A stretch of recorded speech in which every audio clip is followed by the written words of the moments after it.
Our first guest tonight is an actress, a Grammy award-winning musician, and a member of the Country Music Hall of Fame. Her new album and book, both titled Not That Fancy, are available now. She's also a coach on The Voice, which airs Mondays and Tuesdays here on NBC. Let's take a look. I want some tots before we go. Yeah, let's do it. I want some tots. I am retiring Reba's tot cart. Reba's team is full, y'all. This is my first season on The Voice. I've had a blast filling my team, and I can't believe how quickly it passed by. And that's what happens when you're having fun. I'll just be over here with my tater tots. Y'all need me. Please welcome back to the show, the one, the only Reba McEntire, everybody.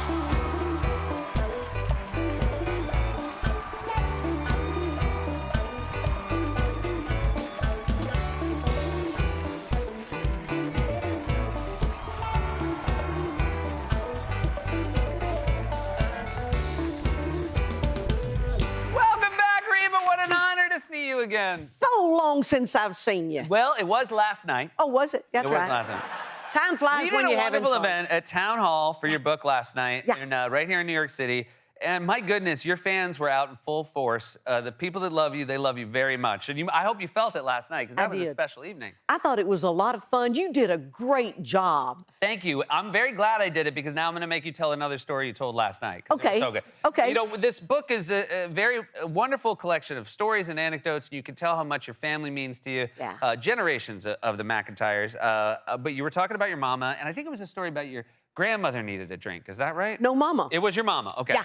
We were at her house, and all the family was there, and the grandkids and kids, and everybody was running around. And Mama's nerves had just gotten about right to here. Yeah. And I looked over at her, and I said, Mama, you need a shot of who hit him? Okay. It's either a shot of who hit him or a shot of who done it. Okay.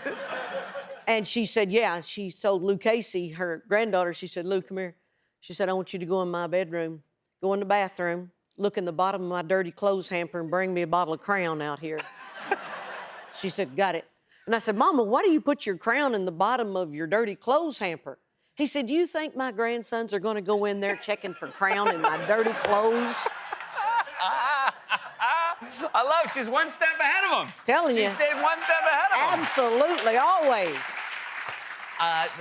We were talking about The Voice last night as well. I mean, obviously there's a great camaraderie between you and the other judges, but is there one of them you have your eye on as the toughest competition? John.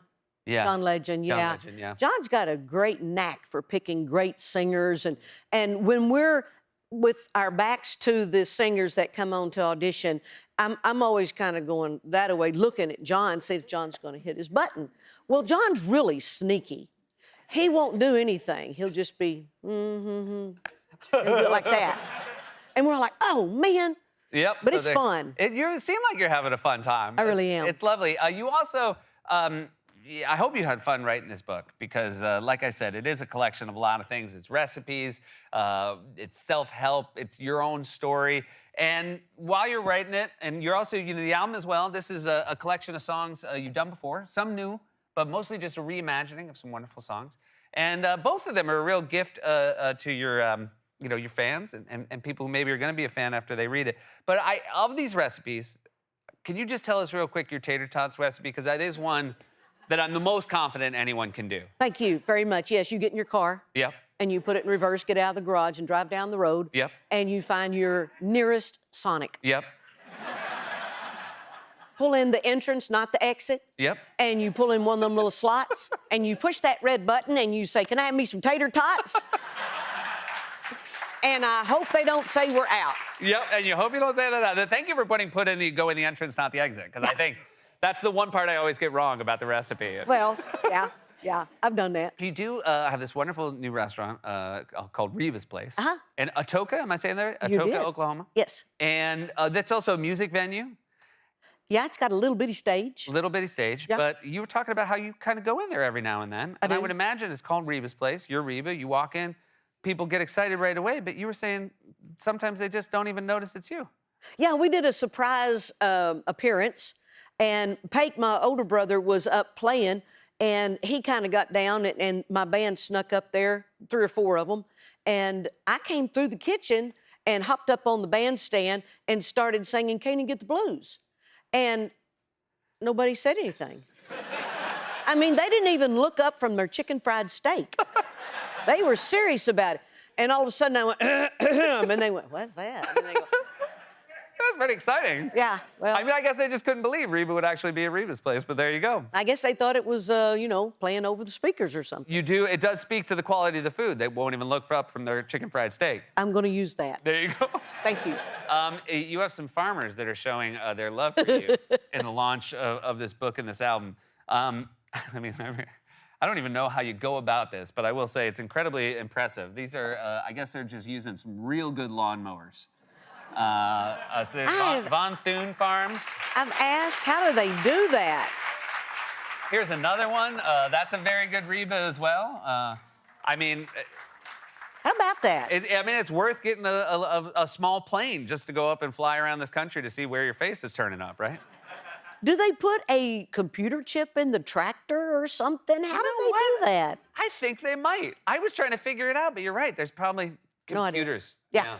Every time you see something, you're like, how'd they do that? The answer It's is a probably computer, yeah. It's not just, they found a guy who really knows what you look like and put him behind a tractor, and you're like, do your best. Yeah, go for it. Did you have fun re-recording old songs? I do.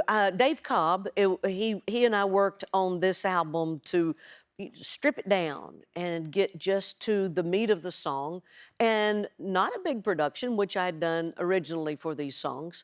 And so it just really brought out the heart and soul of the song, I think. Like, for instance, Consider Me Gone is one of the songs on it. That's Rex's favorite song. And I like the song more now when I get to sing it because it's softer. Well, that's really wonderful. I got to see you do a few songs last night. I can't wait to listen to the whole album start to Thank finish. you. And it's such a joy to have you here. Thanks so much for stopping by, Reba. My pleasure. My That's Reba pleasure. McEntire, everybody. Not That Fancy. The book and the album are on sale now, and The Voice airs Mondays and Tuesdays right here on NBC. We'll be right back with Werner Herzog.